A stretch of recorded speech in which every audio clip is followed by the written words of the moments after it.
If you're an agency owner who avoids QuickBooks like a group text from a needy client, you know what I'm talking about. AskQuick.ai is going to be your new best friend.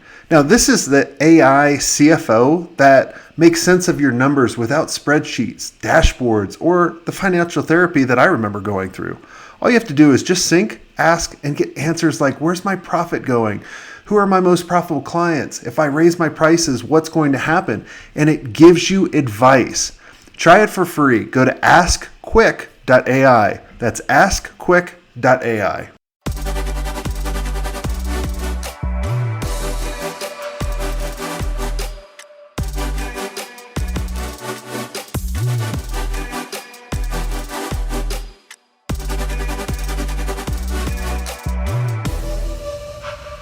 Even if you don't want to sell your agency, I want you to position your agency so you have the choice to sell it, because any agency that's going to sell for a significant amount of money is an agency that's going to give you more freedom and more time. And that's why you guys have all started your agency. Now, I was an accidental agency owner in 99. If you guys remember how far back that was, I started an agency by accident. One of my friends looked like Justin Timberlake from NSYNC. And so I created a fake band, fake website called InShit. And it got extremely popular. And then people started asking me to design websites for them and started doing $500 websites. We grew it to over 8 figures, working with clients like LegalZoom, AT&T, Hitachi, Lotus Cars, Porsche, just to name a few. So I'm also the host of the Smart Agency Masterclass. It's a podcast for the past 10 years where I've been interviewing amazing agency owners all over the world. So make sure you check that out. And about 3 years ago, I started and scaled another agency to a little over 30 million, and we've done that through acquisitions. And so today I'm going to go through kind of those 8 elements that will make you attractive to a potential buyer, where you can get substantial amount of money, life-changing money if you want. I already told you I bought 10 agencies, so let's go ahead and talk about kind of the first element I look at. The first thing, remember going back to my origin story I just told you, is I was an accidental agency owner. So a lot of times, and most of you are, and if you are for many years, and I've even seen people go for over a decade with little to no direction, and they're just reacting to the market rather than being proactive. I want the agency to know where they're going, and I want their team to know where they're going. If your team knows where you're going and you know it, now your team can make decisions without you and you're not the bottleneck. Okay. And so you have to let your team know where you're going. I always looked at transforming from an owner to an agency CEO is really kind of 5 roles: setting the vision and communicating it to the team often, coaching your leadership team only, not coaching everybody on your team. Uh, Number 3 is understanding financials. 4 is being the face of the organization.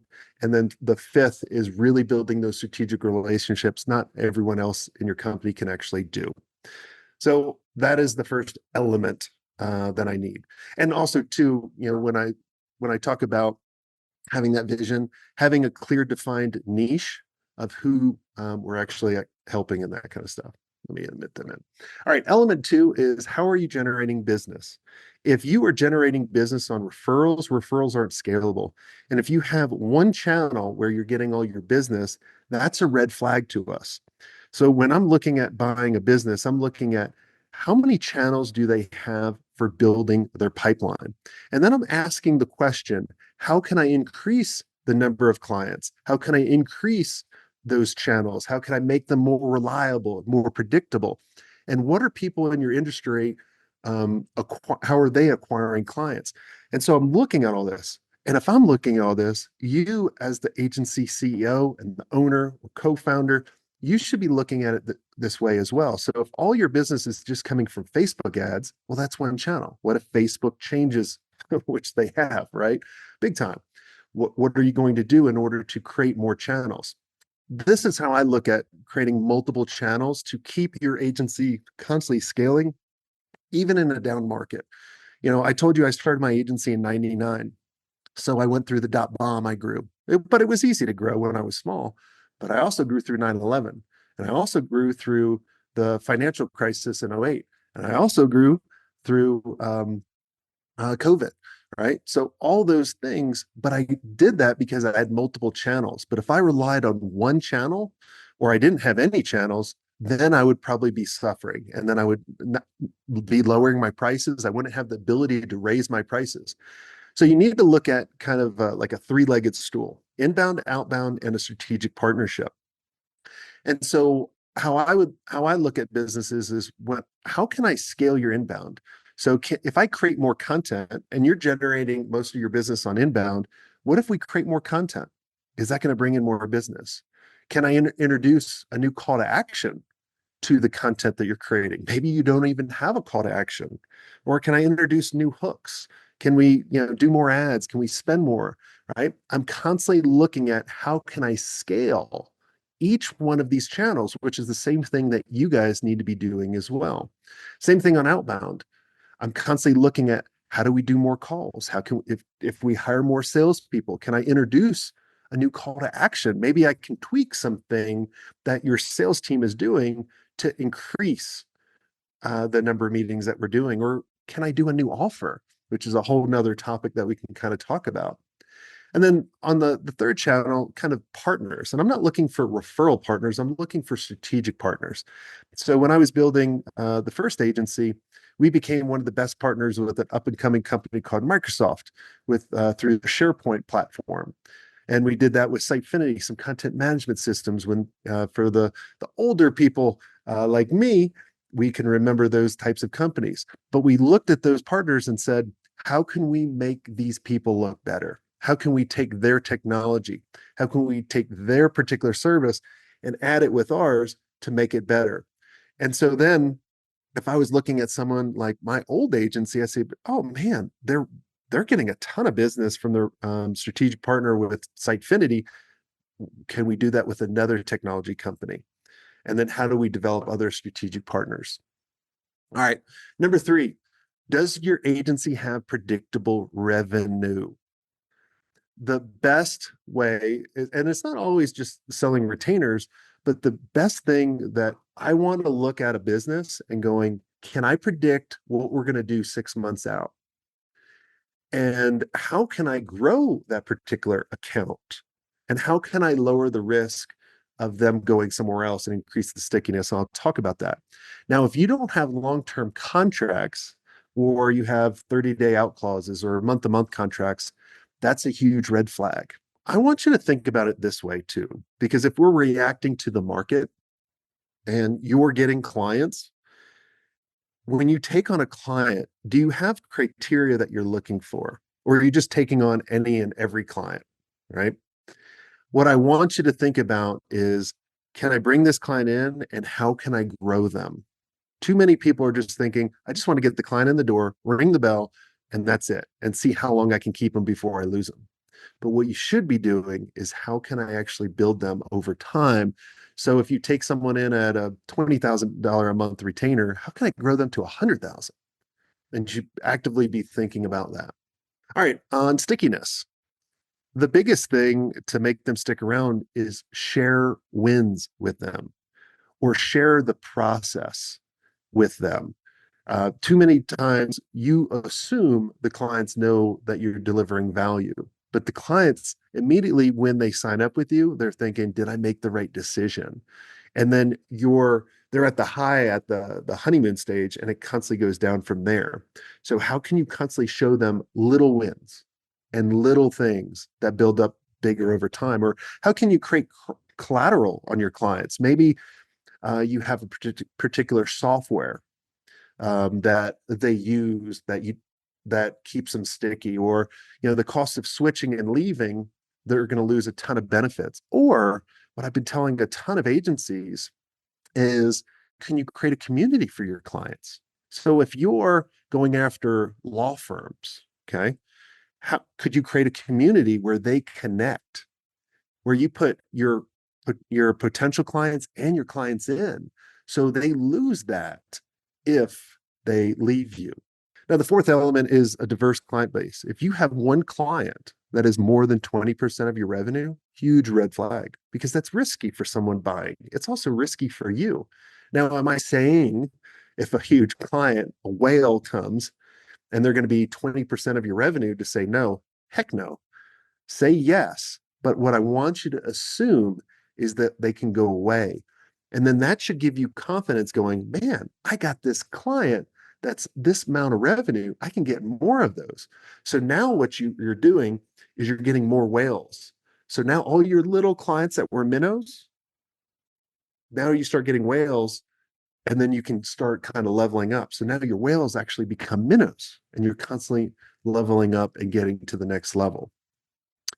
Element number 5, you have to have a leadership team running the day-to-day operations. I don't want the owner doing marketing. I don't want the owner doing sales. I'll talk about that a little bit too before we go on to the next element.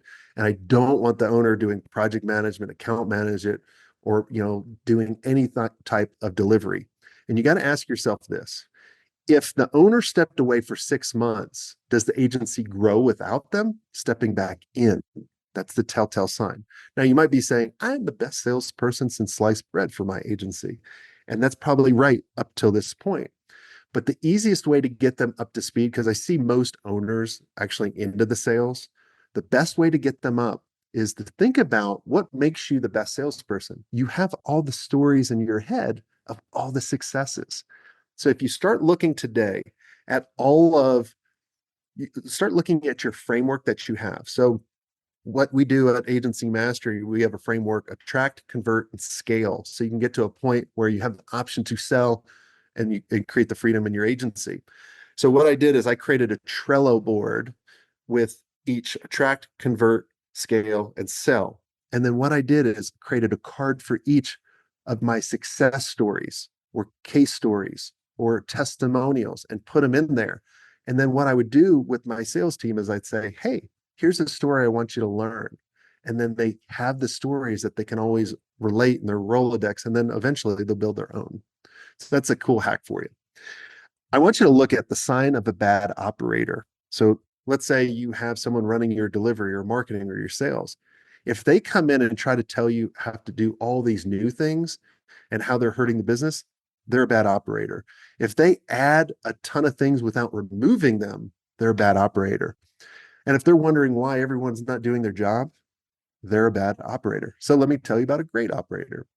If you feel you have more bandwidth when you bring this operator, this director in, it's an amazing one, right? Like that's why you bring in a director of operations to take that pressure off. That's why you bring in a director of sales or a director of marketing. They should be coming in and creating systems to decrease work across the agency, both for you and others. And just a helpful tip or a tip: A players know their value and they cost 20% more, sometimes even more, but they'll outperform B players by 10x on the result. So do not be afraid to pay more for an A player. All right, element number 6, we're almost to the end. You got to be profitable and growing. If you don't have money to invest, you're not growing, and you don't know what your EBITDA is, which is earnings before interest, tax, amortization, something like that. It's basically net profit. It's a huge red flag. And you have to have a good story. So if you were a content marketing agency a year ago and you were trying to sell, you better have a good story about how you're going to use AI with your agency and growing. Or, a lot of people might go, well, AI is just going to take that over, which is not true. People that use AI will. And so you have to have a good story. So these are the things I look for. The next is you have to have audited KPI tracking or some way that you can look at KPIs really quick, because a growing agency should know their numbers and know the leading indicators of how they're actually doing on a number of different things. So like, for example, on a sales example, if I have to ask you, what is your show up rate? What's your close rate? What's the number that you sell? And you have to look it up, and it takes you a while to look it up. That means you're not tracking that. And that could be a huge problem. But if you have a dashboard that's tracking these, now you can say, oh, my show up rate's 50% for our webinars that drive a ton of traffic, or my close rate is, so and so. Then we can look at how can we improve that. And then the last element, which I think will surprise a lot of you, is audited financials. every year you should have your accountant really go through and do audited financials, because I can't tell you how many agencies we've chatted with and they thought their numbers were X and it wasn't even close. And so when we would go into our due diligence phase from the letter of intent, they would be totally shocked at the new offer. So we would say, and typically we would buy agencies that are over a million in EBITDA. They're making over a million in net profit. And we'll do a 5X multiple on that on the valuation. Okay. So let's say we say you're worth $5 million. We're going to give you 2.5 million in cash, and the other 2.5 is in ownership into the parent company. And so that would be the letter of intent. But then we discover your numbers are well below the million in EBITDA, and it's 500,000. I've seen this. Anything under a million in EBITDA, your valuation, your multiple go down by 1 to 2X. So now your agency is only worth 500,000 to a million. And then you spent all this time going through due diligence. You've already kind of set your mind on selling. You've taken your foot off the gas, which if you ever go through the process, do not take your foot off the gas until money is in your bank and you've signed the deal. I've seen too many agencies fail that way. So just make sure on the audited financials. So here's what you need to do now. I want you to go back and ask yourself this. If someone bought your agency today, what would they change tomorrow? That's what I want you to focus on. Okay. You all of you know the skeletons in your closet. And I'm also going to tell you this too. A lot of times when I chat with agencies that are doing really, really well, they're making over $1 million in profit. They're not working much in their business. I go, why do you want to sell? Why do you want to sell? And they're like, well, and then honestly, they get honest with me. They're like, I just don't like this one particular thing. You can remove that thing. You can fix that thing.